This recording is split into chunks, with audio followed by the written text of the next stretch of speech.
নাই এই ছাগলটারে 15 দিন রিমান্ড রেখে দেন। রিমান্ডে নিলে এই ছাগল নিজে মুখে বলবে আমি হরিণ, এই ছাগল নিজেই স্বীকার করে নেবে আমি হরিণ। হুজুর আপনি সুখে থাকেন, মদের গন্ধ আছে না নাই?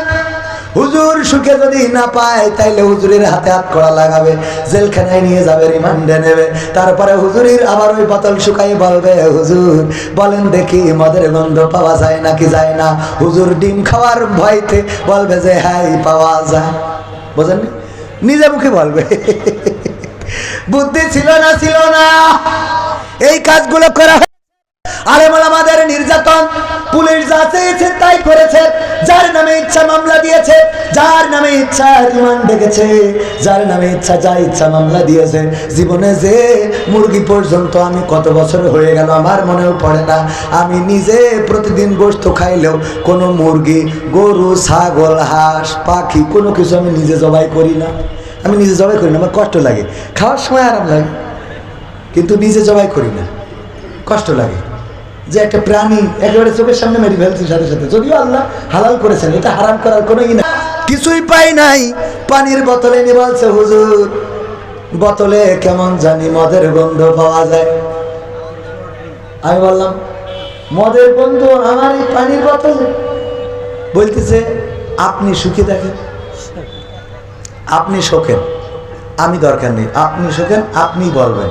মানে পুলিশদেরকে এমন বানানো হয়েছিল, আপনার এই যে 3 দেশের পুলিশ প্রতিযোগিতা হচ্ছে, আমেরিকা, রাশিয়া এবং বাংলাদেশ, 3 দেশের পুলিশরে প্রতিযোগিতা করাচ্ছে যে কারা কত দক্ষ। এই যে বাউন্ডারি, এই বাউন্ডারির মধ্যে যাও, এই বাগান জঙ্গল, এর মধ্যে কোনো হরিণ আছে কিনা, এসে যারা সবচেয়ে তাড়াতাড়ি দ্রুত রিপোর্ট দিতে পারবে আমরা বুঝে নেব তারাই ফার্স্ট। আমেরিকার পুলিশ তারা 1 ঘন্টার মধ্যে ওই বাউন্ডারি থেকে এসে বলে যে এখানে কোনো হরিণ নাই। রাশিয়ার পুলিশ এসেছে 3 ঘন্টা পরে, এসে বলে এই জঙ্গলের মধ্যে কোনো হরিণ নাই। বাংলাদেশের পুলিশ আসছে 3 দিন পরে। কয়দিন পরে? সাথে করে একটা ধাড়ি ছাগল ধরে নিয়েছে, মুখে দাঁড়িয়ে আছে তো ধরে এনেছে। এসে বলতেছে এই যে আমাদের একটু সময় লেগে গেল আসতে, কারণটা কি? কয় এই জঙ্গলে তো কোনো হরিণ নাই। হরিণ যে নাই আমেরিকার পুলিশ 1 ঘন্টায় বুঝেছে, রাশিয়ার পুলিশ 3 ঘন্টায় বুঝেছে। তোমাদের 3 দিন কেন লাগলো? 3 দিন লেগে গেল এই জন্য আমাদের তো পাঠাইছেন এই জঙ্গলে হরিণ আছে কিনা খুঁজে দেখতে। আমরা খুঁজে খুঁজে কোনো হরিণ না পাওয়ার পরে 3 দিন ধরে টেনশন করছিলাম কি করা যায়, কি করা যায়, কি করা যায়। আমরা পরে পরামর্শ করলাম যাই হোক আমরা খালি হাতে ফেরা যাবে না। এই জন্য হঠাৎ করে দেখি এই ধাড়িটা সামনে দিয়ে যাচ্ছে, এই ছাগলটা অমনি ধরে গ্রেফতার করে নিয়ে আসেছি। কয়টা ফায়দাটা কি? ফায়দা হলো আপনি পাঠাইছেন হরিণ খোঁজার জন্য, যেহেতু জঙ্গলে হরিণ পাই নাই, এই ছাগলটারে 15 দিন রিমান্ড রেখে দেন। রিমান্ডে নিলে এই ছাগল নিজে মুখে বলবে আমি হরিণ, এই ছাগল নিজেই স্বীকার করে নেবে আমি হরিণ। হুজুর আপনি সুখে থাকেন, মদের গন্ধ আছে না নাই? হুজুর সুখে যদি না পায় তাইলে হুজুরের হাতে হাত কড়া লাগাবে, জেলখানায় নিয়ে যাবে, রিমান্ডে নেবে।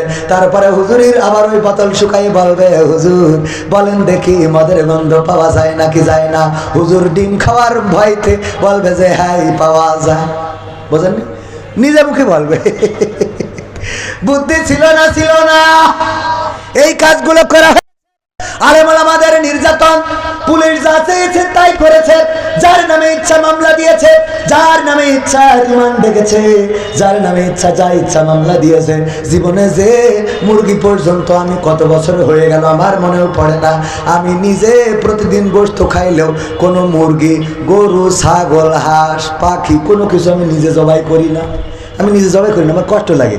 খাওয়ার সময় আরাম লাগে, কিন্তু নিজে জবাই করি না, কষ্ট লাগে যে একটা প্রাণী একেবারে চোখের সামনে মেরে ফেলছি সাথে সাথে। যদিও আল্লাহ হালাল করেছেন, এটা হারাম করার কোনো ই নাই। আমি এটা আমার ব্যক্তিগত বিষয় যে আমি কোনো কিছু জবাই করি না। আমার বাড়ির মুরগি জবাই করার জন্য পাড়ার লোক, পাড়ার মানুষ ডেকে আনা লাগে যে আমার এটা জবাই করে দাও। তো এই যে মুরগি জবাই করি না, অথচ আমার সামনে দেখা যাবে যে মেশিন একটা ধরাই দিয়ে 3টা হত্যা মামলার আসামি। কথা কয় না, অথচ আমি তো বলেই দিলাম যে আমি মুরগি জবাই করি না। তাইলে বলতেন যে মেশিনের তো আরো পরের কথা, মুরগি জবাই করে না সে মানুষ মারবে, এটা কল্পনা করা যায়। এই জন্য মানুষ উজ্জীবিত হয়। আপনাদের মাথায় রাখতে হবে। এরপরেও যদি যারা এখনো সেই পক্ষে কথা বলেন, লিফলেট বিতরণ করেন, রাজপথে দাঁড়াতে চান, পোস্টার মারতে চান, তাদেরকে বলতে চাই আপনাদের লজ্জার কোনোভাবে হবে। এত কিছুর পরেও আপনাদের মনে হয় না পিলখানায় হত্যাকাণ্ড চালালো, ছাত্র জনতার বুকে গুলি চালালো, আলেম ওলামাদের নির্যাতন করলো, নিরপরাধ মানুষদেরকে জেলে ভরলো, ফাঁসির কাস্টে ঝুলিয়ে শহীদ করলো, আল্লামা সাঈদীকে ইনজেকশন পুশ করলো। এত কিছু করার পরেও আপনারা বলেন যে আগেই তো ভালো ছিলাম। তার মানে আপনাদের অবস্থা হলো কোনোভাবে লজ্জা হওয়া সম্ভব না। ওই যে আমাদের মাহমুদুল হাসান জিয়াদি ভাইয়ের উদাহরণটা দিই যে একবার ওয়াজ করে যাচ্ছে, তেমাত নাই দেখে একজন পায়খানা করতেছে, রাতের অন্ধকার, রাত 12টার সময় চিন্তা করলো এই রাস্তায় পায়খানা করতেছে, এটা তো ঠিক কাজ না, ভালো কাজ না। একটু লজ্জা দেওয়ার জন্য মোটরসাইকেলের হেডলাইটটা ঘুরাই ধরেছে যে ও যেন লজ্জা পেয়ে এই কাজ না করে। ও লজ্জায় এত পাওয়া পেয়েছে যে লুঙ্গি তুলে মুখ ঢেকে চুপচাপ বসে আছে। লজ্জা পেয়েছ না? এখন এদের অবস্থা এরকম, লুঙ্গি খুলে যায়, যাক মুখ ঢেকেতে পোস্টার মেরে বেড়ায়, আসে না নাই? ওরা বাবা তুই যে পোস্টার মারিস তোর কি মনে হয় না কত অন্যায়, কত অপরাধ, এই হাতে কত রক্ত, শুধুমাত্র গুলি করে ক্ষান্ত হয় নাই, এই লাশগুলো আবার গাড়িতে তুলে পেট্রোল ঢেলে আগুন লাগিয়ে জ্বালিয়ে পুড়িয়ে সরকার করা হয়েছে। এত কিছুর পরেও যদি তোমাদের মনে হয় আরো কিছু বলা দরকার, তাইলে তোমাদের জন্য আমাদের আর কোনো ওয়াজ নাই, তোমাদের জন্য আবাবিলের পাথর ছাড়া আর শেষ রক্ষা হবে। কথা কয় না? তোমাদের জন্য এর বাইরে আর কিছু নেই। আল্লাহ বলেন আল্লাহ যাকে চান তাকে ইজ্জত দেন, যাকে চান তাকে বেইজ্জতি করেন। এটা এত দেখার পরেও থানায় পুলিশ গ্রেপ্তার হচ্ছে, এইটা দেখার পরেও তোর হেদায়েত হয় না। কথা কয় না? পুলিশের ডিসি, ওসি, এসপি সব এখন রাত্রে পালানোর চেষ্টা করতেছে। যারা আবার দুই একজন দেখি ফেসবুকে স্ট্যাটাস দিচ্ছে বিদায় বাংলাদেশ, এয়ারপোর্টে যেয়ে টার্মিনাল থেকে একটা ছবি তুলে বাড়ি থেকে ফেসবুকে স্ট্যাটাস দিচ্ছে বিদায় বাংলাদেশ, অথচ বাড়ি থাকে। বুদ্ধি, শয়তানি বুদ্ধি। আল্লাহ, বিদায় বাংলাদেশ, এয়ারপোর্টে যেয়ে টার্মিনাল 1 বিদায় বাংলাদেশ, ছবি ফেসবুকে, অথচ বাড়ি পলাই দিয়েছে। পুলিশ যেই দেখে বাড়ি। মানে এগুলো কৌশল, মানে অনেকেই বুদ্ধি করে না। একজন মরে যাওয়ার সময় সন্তানদের বলছে সব আমার মৃত্যুর পরে পুরনো কাপড়ের কাপড় দিয়ে মাটি দিবি, যেন নতুন কাপড়ের কাপড় কিনিস না। কে বলছে এটা একটা কৌশল, এটা একটা বুদ্ধি। কি বুদ্ধি? আরে বাবা এটা বুদ্ধি অত শুনতে না, আব্বা না বললে হবে না। বলছে শোন, আমি যত নাফরমানি করেছি মারা যাওয়ার পরে আল্লাহ ধরি বাটাম টানবে, এটা ঠিক। আমার নাফরমানির তো শেষ নেই, তো সুতরাং একটু বুদ্ধি খাটাইতে হয়, সব জায়গায় বুদ্ধি করে চলতে হয়। কি? তো পুরনো কাপড়ের কাপড় দিয়ে যদি আমারে কবর দিস, তাইলে ফেরেশতা এসে জিজ্ঞেস করবে মান রব্বুকা মান দিনুকা মান নাবিউকা। আমি বলবো আমি আর এই প্রশ্নের উত্তর কতবার দেব, আর কতবার দিতে হবে আমার? তো ফেরেশতারা বলবে কেন? আমি কাপড়ের কাপড় দেখাই, বলবে কাপড় দেখে বোঝা যাচ্ছে না যে আমি কি আজকের লাশ? কাপড়ের কাপড় পুরনো হয়ে ছিঁড়ে দাঁতি গেল, আবার এসে জিজ্ঞেস করো। মানে শয়তান যারা, এদের শয়তানি বুদ্ধি ছাড়া আর কিছু খুঁজে পাবেন না। স্ট্যাটাস দিয়েছে যে বিদায় বাংলাদেশ, বাড়ি বসে রয়েছে। তুই চলি যাইতে লেখ। ও আমার ভাইয়েরা, পুরুষদের থেকে মা বোনরা বেশি না কম? ওই যে সামনে দিয়ে যাচ্ছে আর যাচ্ছে আর যাচ্ছে আর যাচ্ছে, যাইতেই থাকে।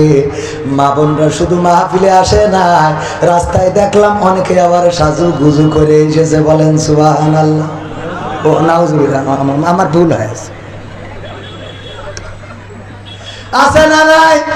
বলবেন হুজুর আপনি দেখেছেন, তাহলে তো চোখের সামনে পড়ে না। যদি বলি দেখিনি তাহলে মিথ্যা বললাম, তবে ইচ্ছা করি দেখিনি, চোখের সামনে পড়েছে। কথা বলেন না? ইচ্ছা করে দেখা যাবে? আবার ওই আজান দিয়ে তাকায় থাকলেও হবে না। যে বলিছে একবার দেখলি ক্ষমা, 2বার দেখলি ক্ষমা, 3বার দেখলি ক্ষমা, 4 নম্বরে আর ক্ষমা নেই। তো একবারে একেবারে 3বারের তা মেরি দিলেন না, যা কাজা ছিল আর আগামীতে যা দেখতেন একবারে শেষ হবে। ও আমার যুবকেরা, আমার মা বোনেরা যারা সাজুগুজু করেন তাদেরকে বলতে চাই, আল্লাহ বলেছেন ওয়াকারনা ফি বুয়ুতিকুন্না ওয়ালা তাবাররাজনা তাবাররুজাল জাহিলিয়াতিল উলা। ওগো নারীরা পর্দার মধ্যে থাকো, জাহেলি যুগের মেয়েদের মতো সাজুগুজু করে নিজেদেরকে প্রদর্শন করে বেড়ায় না। কথাটা কার? কথাটা কার? আল্লাহ বললেন সাজুগুজু করবা না, নিজেদেরকে দেখায় বাবা না। আর আমার মা বোনেরা এখন সিদ্ধান্ত নিয়েছে, আল্লাহ ভাতও খাবো মুড়িও খাবো, ভাতও খাবো